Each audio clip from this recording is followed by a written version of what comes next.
오늘 본문에는 사랑이라는 단어가 29번이나 나옵니다. 요한이 사랑을 얼마나 강조했는지 알 수 있습니다.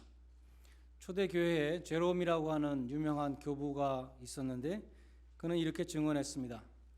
복된 사도 요한이 아주 나이가 많아서 에베소에 살고 있었는데 제자들이 교회 모임에 모시고 가기도 힘들고 요한 자신도 말을 하기가 힘들게 되자 그는 모임에서 자녀들아 서로 사랑하라 하는 말밖에 하지 않았습니다.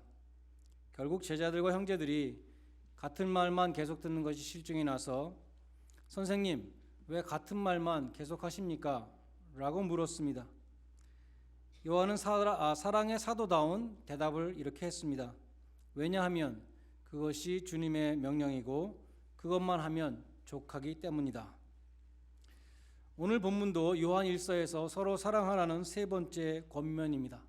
2장에서도 말씀했고 3장에서도 말씀했고 오늘 4장에서 또 말씀하고 있습니다. 먼저 2장에서는 사랑하는 자는 빛 가운데 있는 자요 사랑하지 않는 자는 어두움 가운데 있는 자라고 그랬습니다. 빛과 어두움으로 설명할 때에 그리스도인은 참 빛으로 오신 예수님을 마음으로 영접했는데 계속 형제를 미워할 수 없다는 말씀이었습니다. 다음으로 3장에서는 우리가 형제를 사랑함으로 사망에서 옮겨 생명으로 옮겨간 줄 아노라. 생명과 사망으로 설명하면서 아직도 형제를 미워하는 자가 있다면 그는 아직도 생명에 이르지 못하고 사망에 거하는 자라고 말씀했습니다. 오늘 본문은 하나님의 본성 자체가 사랑이시기 때문에 사랑하는 자마다 하나님께 속한 자요 하나님을 아는 자라고 말씀합니다. 누구든지 하나님을 사랑하노라 하고 그 형제를 미워하면 거짓말하는 자라고 말씀합니다. 보이는 형제를 사랑하지 못하는 자가 어떻게 보이지 않는 형제를 하나님을 사랑할 수 있는가 말씀하고 있습니다. 하나님이 우리를 이처럼 사랑하셨은즉 우리도 서로 사랑하는 것이 마땅하도다라고 말씀합니다. 오늘 본문을 자세히 보면 성부, 성자, 성령 하나님이 모두 언급되는 것을 관찰할 수 있습니다. 먼저 성부 하나님은 사랑이시다라고 선포합니다. 이어서 성자 하나님은 그 사랑을 보여주셨다라고 말씀합니다. 그리고 성령 하나님은 지금 우리에게 그 사랑을 증거하신다고 말씀합니다. 오늘 말씀을 성부, 성자, 성령 하나님의 순서로 증거하려고 합니다. 첫 번째 하나님은 사랑이십니다. 사랑은 하나님께 속한 것으로 하나님으로부터 나온다라고 말씀합니다. 7절에 보면 사랑하는 자마다 하나님께로서 난 자라고 말씀하는 것입니다. 우리가 하나님의 자녀라면 하나님의 성품을 받는 것인데 하나님의 성품은 사랑이라는 것입니다. 하나님의 자녀로 거듭나서 그리스도인이 된다는 것은 사랑하는 사람이 된다는 것입니다. 그처럼 우리가 진정으로 사랑할 수 있으려면 하나님의 성품을 필요로 한다. 우리 자연인에게는 하나님의 성품이 없기 때문에 오늘 본문에서 말씀하는 이 아가페의 사랑, 하나님의 사랑을 우리가 소유하려면 우리가 하나님께로부터 난 자가 되어야 한다는 것입니다. 사랑의 능력이 드러나지 않는 사람은 아무리 정통 교리를 믿고 겉으로 흠잡을 수 없는 의로운 삶을 산다 하더라도 하나님께로부터 난 자가 아니라는 것입니다. 사랑하지 않고 항상 비판적이고 다른 사람의 허물을 들춰내는 그러한 사람은 스스로 하나님의 자녀가 아닌 것을 증명하는 것입니다. 그러한 사람은 하나님의 생명 밖에 있고 하나님의 빛 밖에 있고 또 하나님으로부터 나지 않은 자다라고 말씀합니다. 왜냐하면 하나님은 사랑이기 때문입니다. 내가 정말 하나님께로부터 났으며 하나님의 성품이 내 안에 있다고 한다면 내 안에 사랑이 있어야 합니다. 사랑하는 자마다 하나님께로부터 났으며 하나님께로 난 자마다 사랑한다. 사랑한다는 것은 하나님께로부터 거듭난 자라는 최종적인 증거인 것입니다. 두 번째로 하나님의 사랑은 예수님을 통해서 보여졌습니다. 9절로 11절을 다시 한번 읽어보겠습니다. 하나님의 사랑이 우리에게 이렇게 나타난 바 되었으니 하나님이 자기의 독생자를 세상에 보내심은 저로 말미암아 우리를 살리려 하심이라. 사랑은 여기 있으니 우리가 하나님을 사랑한 것이 아니라 하나님이 우리를 사랑하셔서 우리 죄를 위하여 화목제물로 그 아들을 보내셨습니다.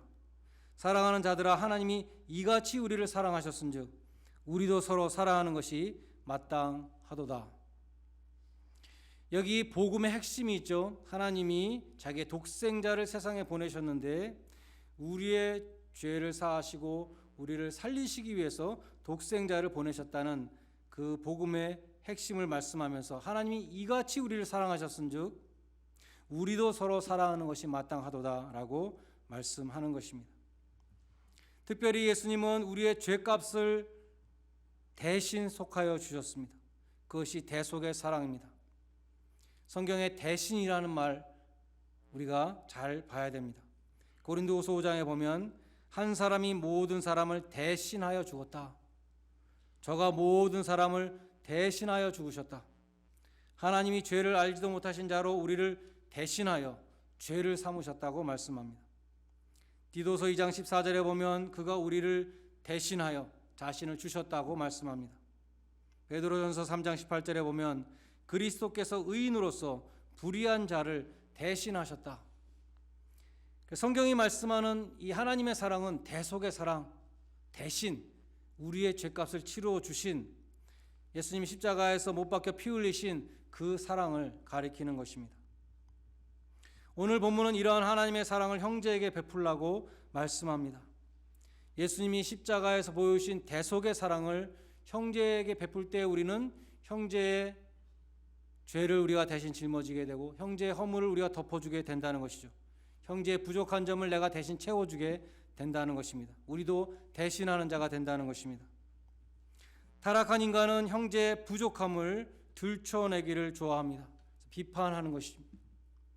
다른 사람을 블레임하는 것입니다.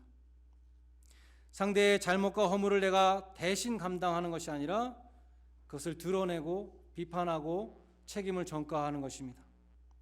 아담과 하와가 타락하고 제일 처음 보인 반응이 책임 전가였습니다. 저 여자 때문에 내가 타락했습니다. 저 뱀 때문에 내가 타락했습니다. 자기의 책임을 다른 사람에게 미뤘습니다.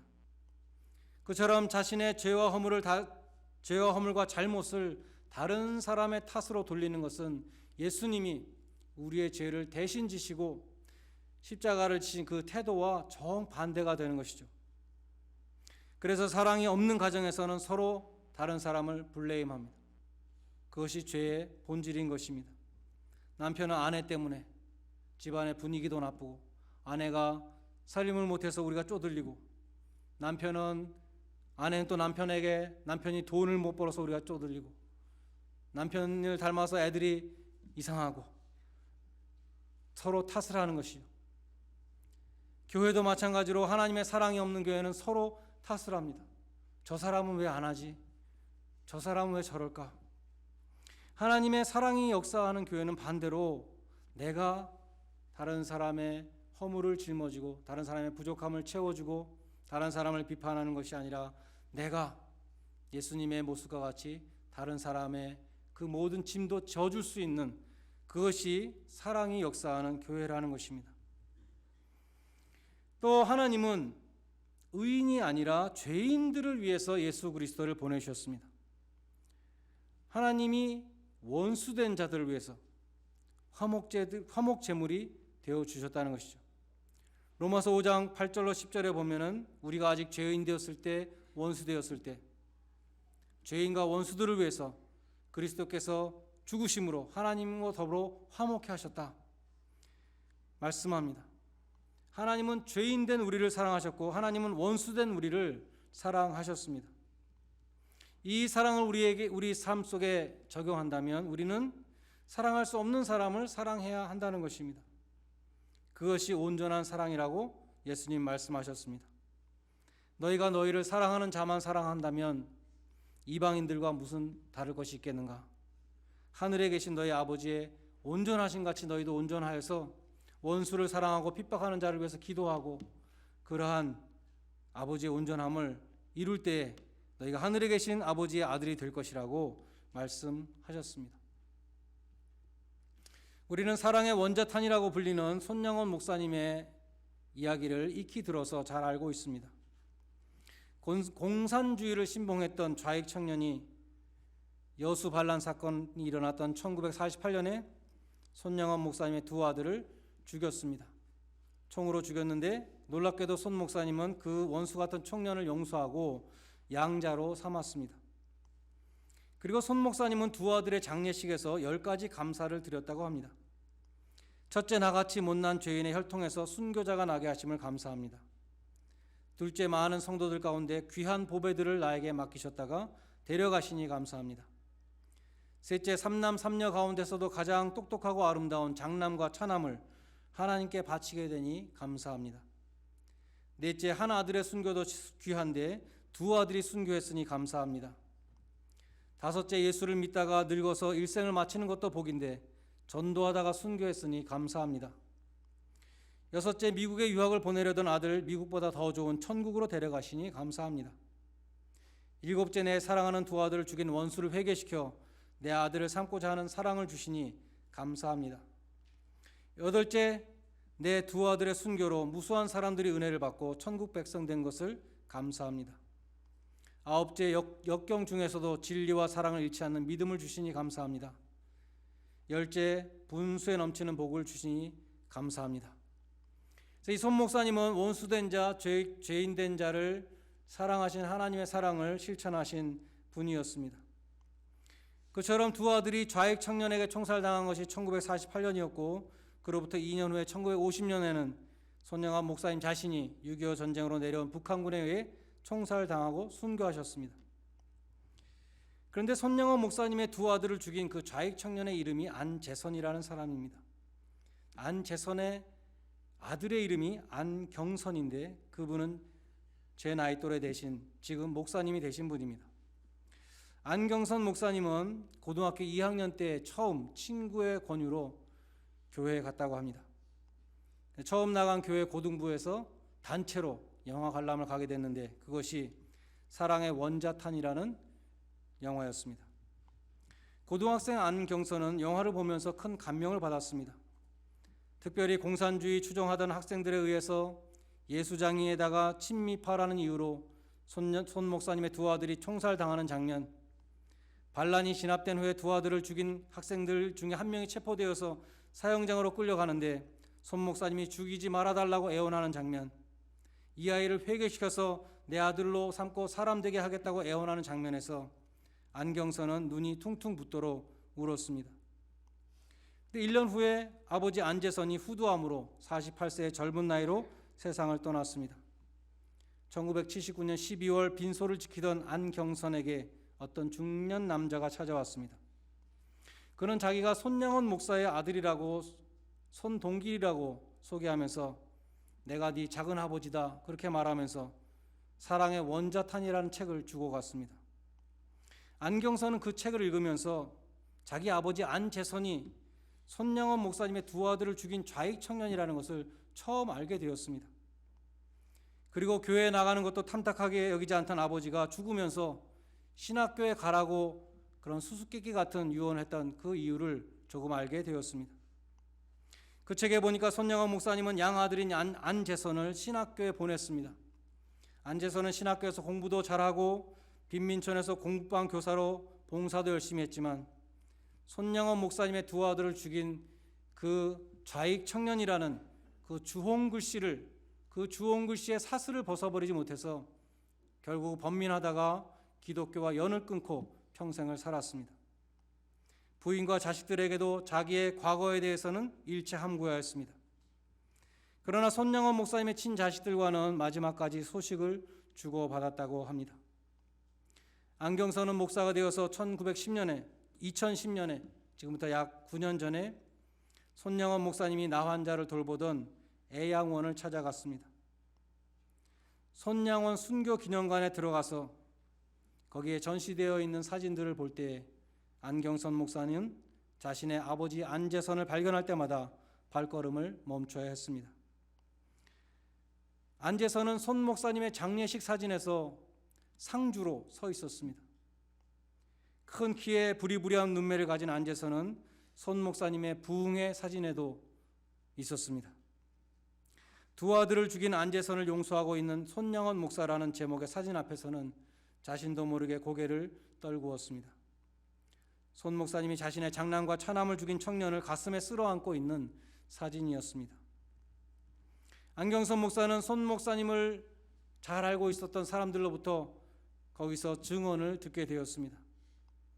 손 목사님도 처음에는 나환자들의 일그러진 얼굴과 그 악취에 대해서 고통스러워하면서 저들이 천사로 보이게 해 주옵소서라고 간절히 기도하셨다는 것입니다. 그리고 자기 두 아들을 죽인 재선이를 양자로 받아들이고 자기 두 아들이 먹던 그 밥상의 그 자리에서 재선이 앉아서 밥을 먹을 때 자기가 모래알을 씹는 것처럼 괴로웠다라고 털어놓으셨다는 것입니다. 결국 손 목사님도 우리와 똑같은 부족한 인간이셨습니다.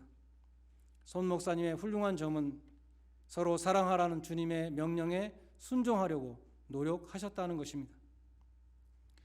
오늘 본문은 하나님이 이같이 우리를 사랑하셨은즉 우리도 서로 사랑하는 것이 마땅하다.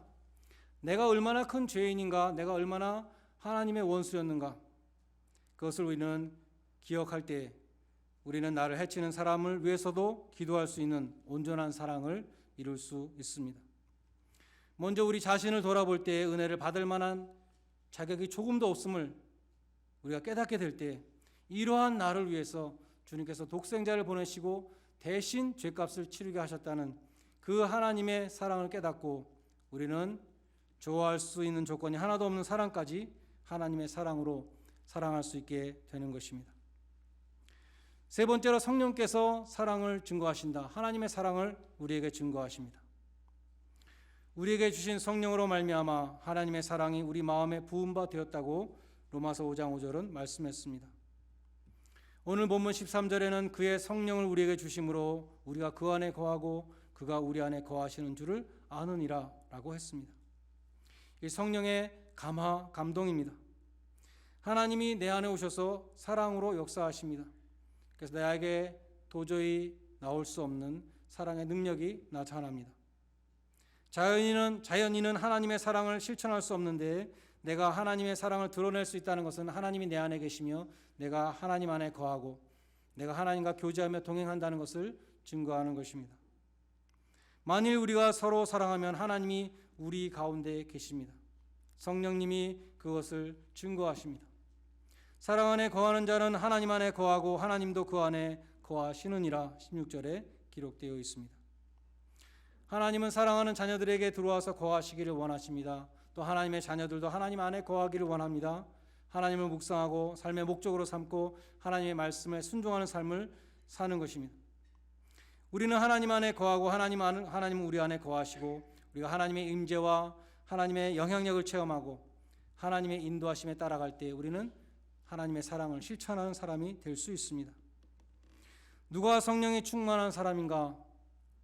성경은 사랑이 많은 사람이 성령이 충만한 사람이다라고 말씀합니다.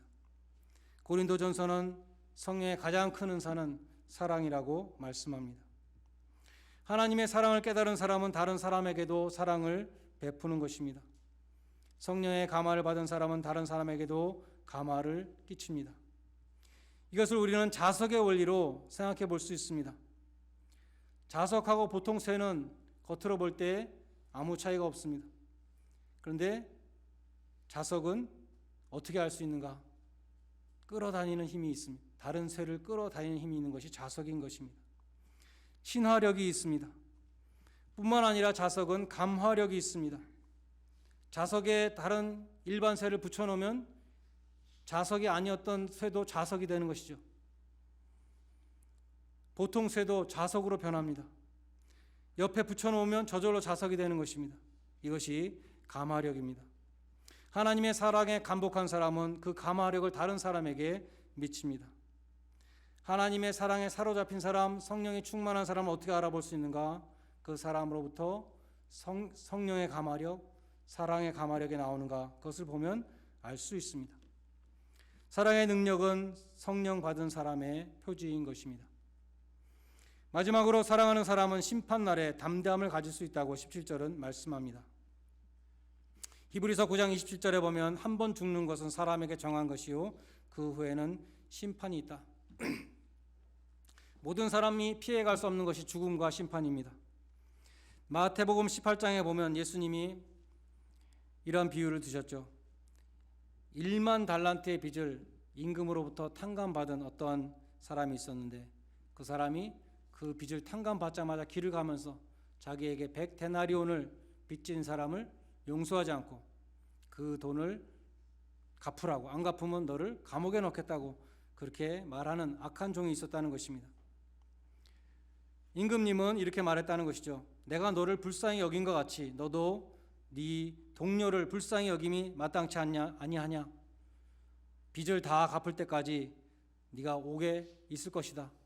평생 못 갚죠. 너무나 엄청난 돈이었습니다. 예수님이 이 비유의 끝에 하신 말씀은 용서하지 못하고 사랑하지 못하는 사람이 심판대에서 듣게 될 판결문인 것입니다. 너희가 각각 중심으로 형제를 용서하지 아니하면 내 천부께서도 너희에게 이와 같이 하시리라. 용서하지 못하는 사람은 예수님의 심판대를 두려워해야 합니다. 그러나 사랑하는 사람에게는 심판이 두렵지 않습니다. 온전한 사랑은 모든 두려움을 몰아낸다고 말씀하는 것입니다. 오늘 본문 20절은 눈에 보이는 형제부터 사랑하라. 나와 만나는 형제에게 사랑의 감화력을 보이라고 말씀합니다. 하나님이 우리를 먼저 사랑하신 것처럼 형제에게 자매에게 먼저 사랑을 베풀라고 말씀합니다. 도저히 용납할 수 없는 나를 용납하신 그 하나님의 사랑을 기억하고 나를 해치는 사람을 위해서도 기도하며 하나님의 사랑을 나타내라는 것입니다. 예수님이 내 죄를 대신 감당하신 것처럼 형제의 부족함과 허물을 대신 감당하라고 말씀합니다. 그리할 때에 하나님과의 교제가 열리게 되는 것입니다. 하나님이 내 안에 계시고 내가 하나님 안에 거하게 됩니다. 나를 향하여 활짝 열려있는 천국문을 바라보게 될 것입니다. 주님이 십자가에서 보여주신 그 사랑의 은사가 저와 여러분에게 충만히 임하시기를 주님의 이름으로 간절히 축원드립니다.